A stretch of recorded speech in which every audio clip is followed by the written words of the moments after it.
Hi, I'm Dustin Abbott, and I'm here today to give you a first look at a lens from a very new manufacturer, that is Chinese company Sainsonic, and then it's sold under the brand KamLan.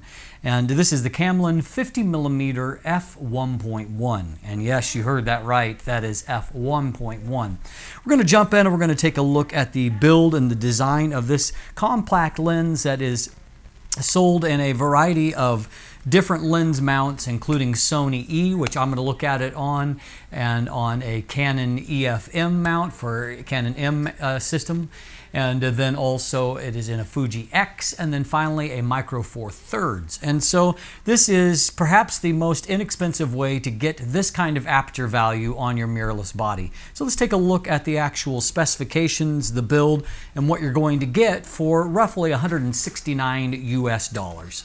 So here you can see it mounted on a Sony A6500. You can see that it is a really nice compact lens, particularly for having such a huge maximum aperture. And so just to give you a quick idea, this is the box that it comes in here. And inside it has, of course, the caps, it has the lens hood. Then it also has a nice cleaning cloth here. And the padding itself here is actually a custom molded foam, and so that's actually a nicer presentation than some of the Canon lenses that I've seen, and so kudos to them for the effort on that. Now, taking a look at the lens itself, I do want to note that it is a little bit stiffer than what I would like in terms of the mount and unmount. It's not quite as smooth as some lenses. It seems to be just a slightly tight fit. At the same time, I'm not seeing any kind of damage or wear or anything. It's just a little tighter than some. That's also true of the lens hood itself, that while it doesn't have so much a definite click when it kind of reaches the proper lock position, and so as a result it's just kind of a little bit stiff there at first when you're breaking it loose.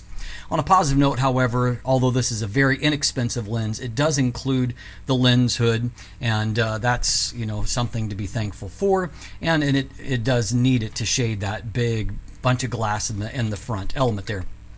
Taking a look at the front and the rear caps, I'll note both a kind of a pro and a minor con there. The pro is that I like the fact that KamLan has already taken the time to brand these caps, and so I've reviewed some lenses from new manufacturers where the caps are just kind of generic, and as a result it leaves you feeling like the lens and thus the company is a little bit unfinished. That's not the case here. They've branded on both ends, and so the minor con is that this this is what I call a kind of a Sony gray color. To me, I think it would be better off just going with black front and rear caps that match the lens barrel itself. But that's a minor quibble there. Anyway, I just wanted to point that out. Now, the lens itself, holding it in the hand, you can see how nicely compact that is for a 50mm f1.1 lens, which there's basically hardly any competition for this lens available on most of these camera systems in terms of that maximum aperture. The lens itself has a kind of surprising amount of heft to it, and like many Zeiss lenses, it has that surprising density to it that comes from having a lens that is all metal and glass, as this lens is. And so while it is obviously extremely compact, it weighs in at, not a heavy but not insubstantial 0.55 pounds, or around 240 grams. And so it definitely feels some heft. At the same time, it still feels nice and light mounted on the body itself. So I consider that to be a positive. The lens itself is 60 millimeters in length, and it's also 60 millimeters in diameter. And you'll see here it does have a 52mm front filter thread, and yes, like everything else here, those filter threads are in metal. So the only plastic here is the caps themselves, and then the lens hood that is a little cheaper feeling than the actual lens itself. And so overall here, you'll see that it has a black anodized finish that really reminds me, a lot of both classic lenses that I own, M42 mount, and then also some of like the Zeiss lenses that are a black metal anodized. It's kind of similar to that. It's got the kind of a yellow contrast ring, which is nice. It's a unique color that, to my knowledge, is not shared with other manufacturers. And so a bonus there. Another nice thing I want to point out is that obviously both the aperture ring and the manual focus ring They are all metal, of course, nicely ribbed, good grip on that. But what kind of stands out to me, that even though, once again, this is an inexpensive lens, rather than all of the figures that are on here for distance, for hyperfocal, and then for apertures, all of these are actually etched into there, not just painted on.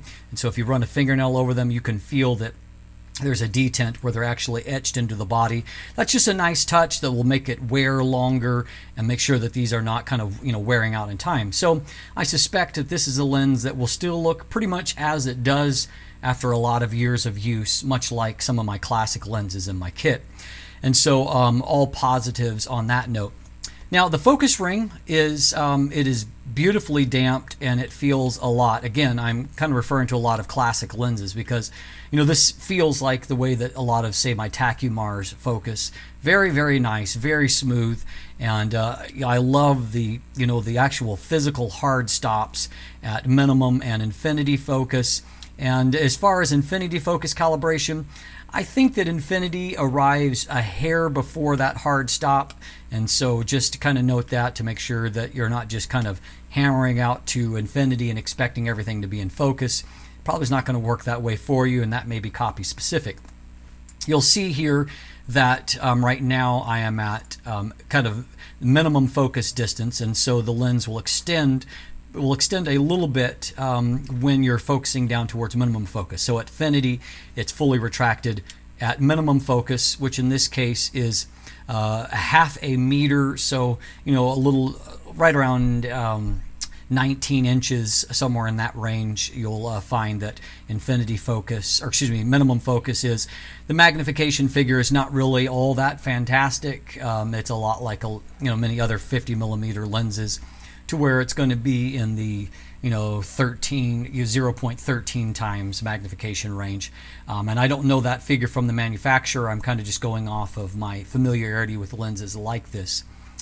So, but as far as the focus itself, you'll see that there is a good amount of focus throw, enough to get some precision in nailing that very small depth of field, but also it's not so long that you're going to feel like you're just spinning and spinning and not getting anywhere. So a nice bit of focus throw there. I'm going to estimate that at around 120 to 130 degrees of focus throw. Now, looking on to the second ring here, and that is the manual aperture ring. This is a manual everything lens. You'll note that if we look at the rear element, there is no electronics there. This is all manually controlled. And so the manual aperture ring itself, it will run from f1.1 to f16. However, there are no hard stops in there. There are no detents for apertures. And so this is somewhat like a preset lens in that it's declicked. There's no aperture clicks. However, there's not an actual preset ring involved. So basically, it's similar to lenses that have no clicks in the aperture. And so yes, there are traditional stops that are marked on here from f1.1, f2, and then on to f16. But those are more just, kind of lining it up with that. There's nothing that's going to stop you at f2. And so this is a feature that is favored by a lot of video users in that they can do an aperture racking. However, this aperture ring is a little bit on the stiffer side. And so I find that it needs a little bit more resistance to move it than what I would like. And so it has loosened up a little bit, and as I use it, like even right now, I feel it loosening a little. And so I'm hoping that after it's broken in, that will be much better. At first it was extremely stiff, and so that's what gives me hope that it is going to improve. And so anyway, your mileage may vary according to your copy, but just note you're going to be dealing with an aperture that has no clicks, and so you're just going to have to kind of set the aperture that you want. Now, obviously, there's a huge amount of glass in there, and on that aperture, as we stop it down, one thing you'll really note is that it has a unique 11 aperture blades there, and they're also very nicely curved, and so the aperture really keeps a very nice circular shape even when stopped down a fair bit. Here we're stopped down to f8, and as you can see, there's still a nicely circular aperture, and so that's a plus. It'll help you with the bokeh, and of course, most people that buy this lens are going to be looking for an inexpensive way to produce some killer bokeh, and so that's important that aperture is like that. And so definitely a positive there. And once again, finally looking into that and open that back up so you can see all of that beautiful glass in there. There's beautiful glass there, but if those of you that are fans of simple optical formulas, you're going to delight here. This is 5 elements in 5 groups, and so it doesn't come much more simple than that in terms of an optical formula, and so hopefully that is something that you'll be happy with. So as you can see, this little lens is actually beautifully built, and particularly when you consider the price point. And while there are a few ergonomic issues that I detailed there, overall this is a lens that seems like it's going to have some serious lasting power. So stay tuned and we'll take a closer look at things like the image quality and the bokeh quality, which I'm sure all of you are very interested in. And I'm going to bring you probably just one final episode where I cover those things and render a final verdict. Look forward in this next week. I'm Dustin Abbott, and if you look in the description down below, you can check out more images in the image gallery that I am collecting while shooting with this lens. You can also, of course, follow me on social media, become one of my patrons at my Patreon account there. And if you haven't already, please click that subscribe button. Thanks for watching. Have a great day.